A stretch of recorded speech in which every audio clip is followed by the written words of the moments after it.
کی. تو امریکہ نے ایک بار پھر اشارہ دیا ہے کہ وہ پاکستان کے اوپر سینکشنز لگا سکتا ہے یا پاکستان کے اوپر پابندی لگا سکتا ہے یا پابندیاں لگا سکتا ہے. میرا نہیں خیال پاکستان ایران کے ساتھ کوئی کاروبار کرے گا، اور پاکستان کو شاید ایران کے ساتھ کھل کھلا کے کاروبار کرنا چاہیے. یہ نہ ہو کہ ہماری جو 22% ایکسپورٹ ہے امریکہ میں وہ بھی جائے، ہم IMF کے پروگرام سے بھی جائیں، تو ہم تو ایک نئی مشکل میں پھنس جائیں گے. اور میتھیو ملر نے کہا ہے کہ ڈینجر آف ریسٹرکشنز، پابندیوں کا خطرہ. کئی پاکستانی جو ہیں جو ایکسپرٹس ہیں ان کا یہ بھی کہنا ہے کہ بھارت بھی ایران کے ساتھ کام کر رہا ہے. چابہار پورٹ سبھی نے نام سن رکھا ہے، چابہار پورٹ کے اوپر کام کیا جا رہا ہے. تو اگر بھارت کر سکتا ہے تو پاکستان اگر گیس پائپ لائن پہ کام کرے تو اس کے اوپر سینکشنز کی دھمکیاں امریکہ کیوں دے رہا ہے؟ ان پہ تو امریکہ کوئی سینکشنز نہیں لگاتا.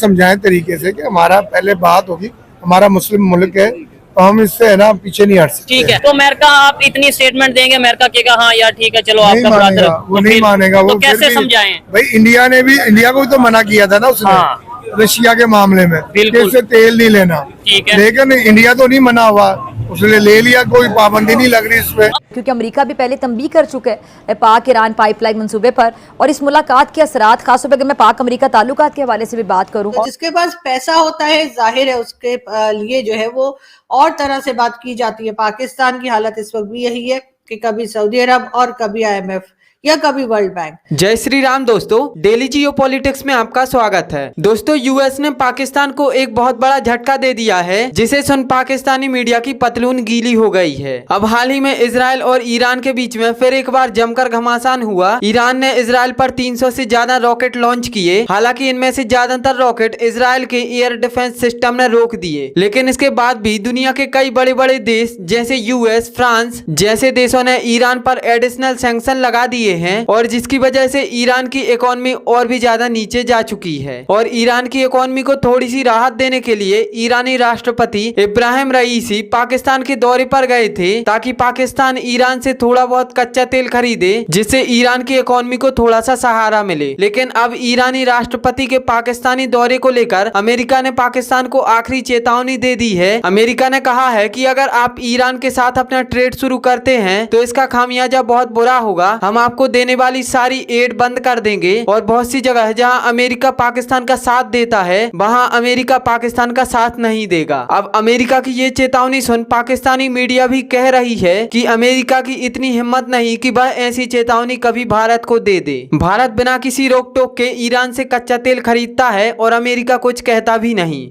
تو امریکہ نے ایک بار پھر اشارہ دیا ہے کہ وہ پاکستان کے اوپر سینکشنز لگا سکتا ہے یا پاکستان کے اوپر پابندی لگا سکتا ہے یا پابندیاں لگا سکتا ہے، کیونکہ اگر ایران کے ساتھ کام کیا گیا تو پاکستان کے لیے جو ہے وہ مشکلیں مزید ہو سکتی ہیں.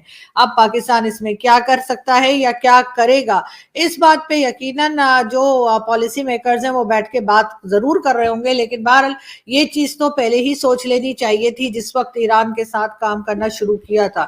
کئی پاکستانی جو ہیں جو ایکسپرٹس ہیں ان کا یہ بھی کہنا ہے کہ بھارت بھی ایران کے ساتھ کام کر رہا ہے. چابہار پورٹ سبھی نے نام سن رکھا ہے، چابہار پورٹ کے اوپر کام کیا جا رہا ہے.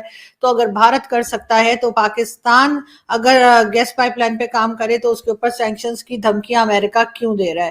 اس کا بڑا سمپل سا آنسر یہی ہے کہ جی کیونکہ بھارت کی اکانومی جو ہے وہ بہت بہتر ہے، اور اب وہ ظاہر ہے کہ کہا یہ جا رہا ہے 2025 میں 4 نمبر پہ، اور اس کے بعد جو ہے وہ 3rd نمبر پہ دنیا کی اکانومی ان کی چلی جائے گی. تو جس کے پاس پیسہ ہوتا ہے ظاہر ہے اس کے لیے جو ہے وہ اور طرح سے بات کی جاتی ہے. پاکستان کی حالت اس وقت بھی یہی ہے کہ کبھی سعودی عرب اور کبھی IMF یا کبھی ورلڈ بینک، اسی طرح سے پیسہ جمع کیا جا رہا ہے. اور ہمارے جو فائنانس منسٹر صاحب ہیں محمد اورنگزیب صاحب، وہ بھی اسی طرح کی خوشخبریاں دیتے سنائی دیتے ہیں کہ جی ایک بار پھر پاکستان کو سلیکٹ کر لیا گیا ہے نئے IMF کے پروگرام کے لیے. تو جہاں پر آپ کی اکانومی جو ہے وہ کسی طرح کے لون پہ یا کسی طرح کی ڈونیشن پر ٹکی ہوتی ہے تو ظاہر ہے وہاں کی فورن پالیسی ڈیپینڈنٹ نہیں ہوتی. آپ اپنی مرضی سے نہ تو رشیا سے آئل لے سکتے ہیں، نہ ہی آپ اپنی مرضی سے ایران کے ساتھ ٹریڈ کر سکتے ہیں.